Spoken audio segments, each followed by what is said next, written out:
ইসলামী আন্দোলন বাংলাদেশ বান্দরবান জেলা শাখা কর্তৃক আয়োজিত আজকের এই গণজমায়েতের সম্মানিত সভাপতি, প্রধান অতিথি, জুলাই আগস্ট বিপ্লবের অন্যতম অভিভাবক, আমাদের প্রাণপ্রিয় নেতা শাহ হাদিস আল্লামা মুফতি সৈয়দ মোহাম্মদ ফয়জুল করিম শাহকে চরমোনাই, ইসলামী আন্দোলন বাংলাদেশের চট্টগ্রাম বিভাগীয় শাখার সম্মানিত সাংগঠনিক সম্পাদক জনাব জান্নাতুল ইসলাম সহ দায়িত্বশীল বৃন্দ, সাংবাদিক বন্ধুগণ, প্রশাসনে দায়িত্ব নিয়োজিত কর্মকর্তা কর্মচারীবৃন্দ, সকলকে ইসলামী আন্দোলন বাংলাদেশের পক্ষ থেকে আপনাদেরকে আন্তরিক অভিনন্দন এবং মোবারকবাদ জানাচ্ছি। আমার সাহেব বিস্তারিত আলোচনা রাখবেন। আমি আজকের এই সমাবেশে দাঁড়িয়ে জুলাই আগস্ট বিপ্লবে যারা প্রায় দুই সহস্রাধিক আমার দামাল ছেলেদের রক্তের বিনিময়ে আমরা যে স্বাধীনতা পেয়েছি, তাদের রুহের মাগফিরাত কামনা করছি। হাজার হাজার ভাইয়েরা আহত, পঙ্গুত্ব বরণ করেছেন, তাদের সুস্বাস্থ্য কামনা করে আলোচনা করতে চাই।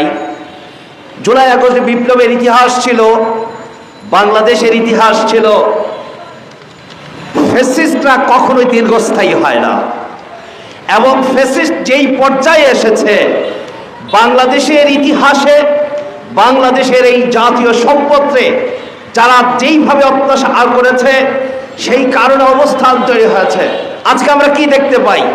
বাংলাদেশের ইতিহাসে না বিশ্ব পরবর্তী রাষ্ট্রবিজ্ঞানের ইতিহাস আসবে, একটি রাজনৈতিক সংগঠন রাষ্ট্রপ্রধান যখন সব রাষ্ট্র থেকে যখন পলায়ন করেন, তিনি নিজে পলায়ন করেছেন, তার প্রধানমন্ত্রী, তার মন্ত্রী পরিষদ পলায়ন করেছে, তার এমপিরা পলায়ন করেছে, জেলা পরিষদ চেয়ারম্যান খুঁজে পাওয়া যায় না, উপজেলা পরিষদের চেয়ারম্যান খুঁজে পাওয়া যায় না, নির্বাচিত শতকরা 95 জন ইউপির চেয়ারম্যান আজকে খুঁজে পাওয়া যায় না।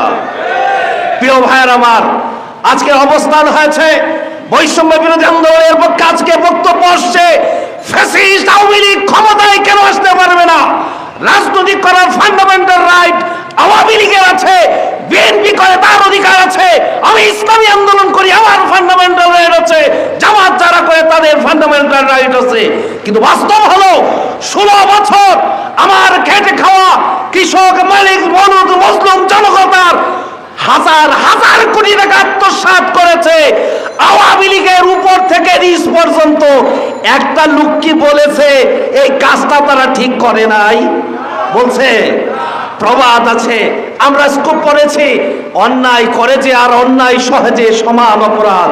যেই জন্য ওই কাস্টডিতে যখন বিচার আসবে, শেখ হাসিনা সহ তার দলবলের একই অন্যায়ের জন্য, একই আত্মসাতের জন্য, আমার ভাইকে হত্যা করার জন্য, বিডিআর হত্যা করার জন্য, হাজার শ্রমের জন্য বিচারের কাঠগোলায় তাদেরকে দাঁড়াতে হবে। দ্বিতীয়ত হলো, আমার সম্পদ দিয়ে গেছেন, সম্পদ ফিরিয়ে আনা লাগবে।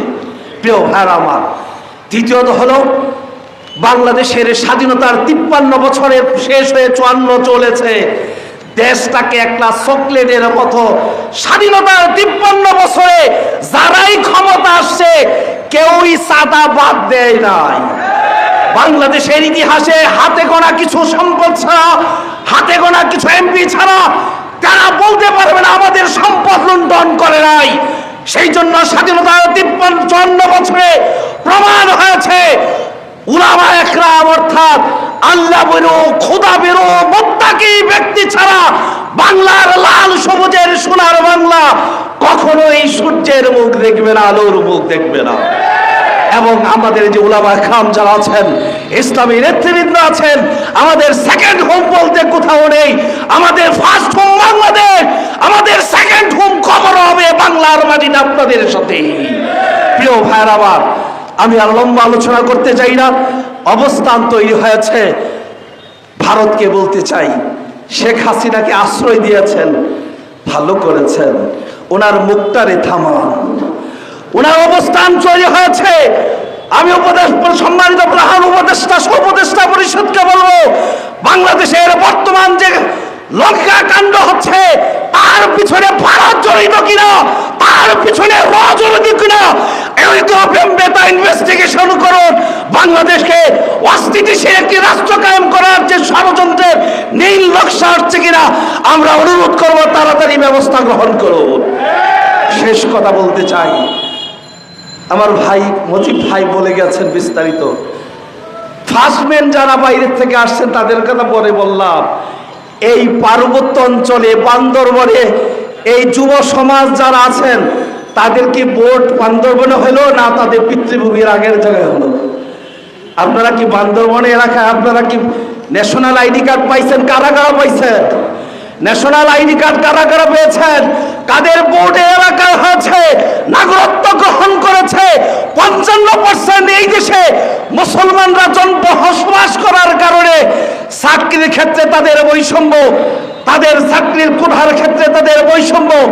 আমি প্রধান উপদেষ্টাকে বলবো, প্রথম দিন বক্তৃতার সময় আপনি জাতির উদ্দেশ্যে ভাষণের সময় আদিবাসী বলেছেন, নট আদিবাসী, উপজাতি এবং বাঙালি, উপজাতি এবং বাঙালি মিলে একটি কমিটি হবে, একটি শর্ত করা হবে, একটি সমঝোতা করা হলে এদেশের বিশৃঙ্খলা তৈরি হবে। এই জন্য বলবো, মুসলমান প্রাধান্য হচ্ছে, যারা পরিষদ গঠন হচ্ছে, এখানে খ্রিস্টান ধর্মের পতন হচ্ছে, বিভিন্ন ধর্মাবলম্বীরা কাজ করছে, তারা পেকুড়া বানাচ্ছে, তাদের উপাসনালয় বানাচ্ছে। আমাদের মসজিদ ধর্ম মন্ত্রণালয়ের মাধ্যমে যেখানে কমিউনিটি আছে ত্রাতি ব্যবস্থা গ্রহণ করার আহ্বান দেওয়া হচ্ছে। অনুমতি বলবো, পার্বত্য চট্টগ্রামের বৈষম্য দূর করে এখানে সুজলা সফলা শস্য শ্যামলা একটি সোনার বাংলা কায়েমের আহ্বান জেনে আমার কথা শেষ করতে চাই। দেখা হবে রাজপথে, দেখা হবে আন্দোলনে, দেখা হবে বিপ্লবে। পীর সাহেব চরমনায় ঘোষণা করে আন্দোলনের জন্য জান দিয়ে, মাল দিয়ে, রক্ত দিতে কারা প্রস্তুত আছেন? আল্লাহ আমাদেরকে তৌফিক দান করুন সুন্দর একটি প্রোগ্রাম করার জন্য।